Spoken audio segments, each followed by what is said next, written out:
It came as somewhat of a shock to us techies in the spring budget. Some further changes to the Qrops regime. And the Qrops regime, you remember, is to do with qualifying recognised overseas pension schemes transfers to foreign schemes.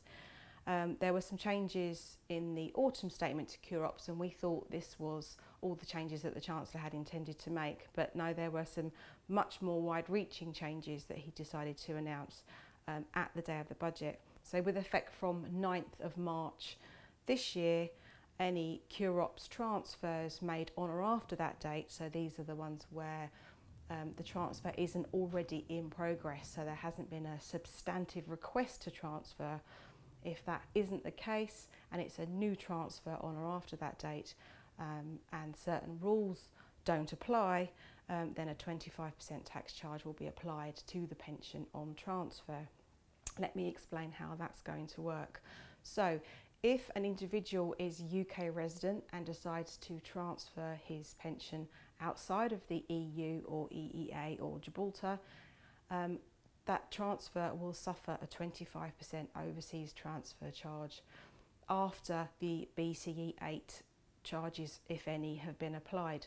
So remember, the BCE 8 is the test against the lifetime allowance for the transfer leaving the UK, and that applies whether or not those funds are crystallised. So those funds may be subject to a lifetime allowance charge first, and then an overseas charge of 25% will be attracted to the residual fund. So it could be quite a significant tax charge just to transfer monies elsewhere.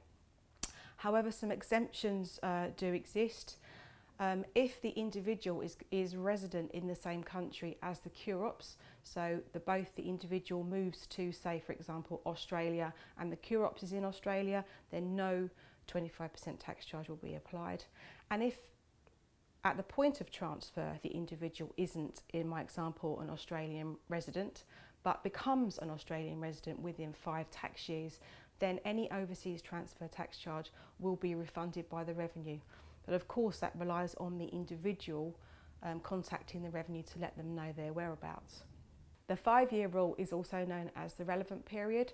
So if circumstances change in that 5 years, so an individual moves on to a country, so in my example from Australia, that individual has then moved to Hong Kong and not taken his Qrops fund with him, transferred to a Qrops in Asia, then the 25% tax charge will be applied at that point. So the 5 years rule does tend to follow you around the world if you are a globetrotter or a jet setter. The BCE 8 generally applies to crystallised and uncrystallised funds in the hands of the member. But remember, for purposes of the overseas transfer charge, the 25% will also apply to beneficiaries' flexi access drawdown, i.e. death benefits that are payable as income that also want to be transferred via a Qrops. They will also suffer the overseas transfer charge, and also pension credit benefits as well will also attract that overseas transfer charge if somebody does want to take them with them. So these are new significant changes to the Qrops regime.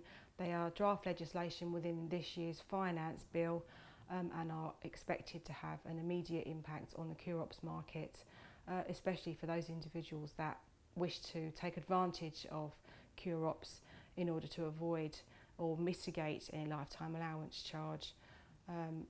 If they're not going to travel with their Qrops or be resident in the same country as their Qrops, then or leave that Qrops within the EEA or EU, including Gibraltar, then a 25% tax charge will apply.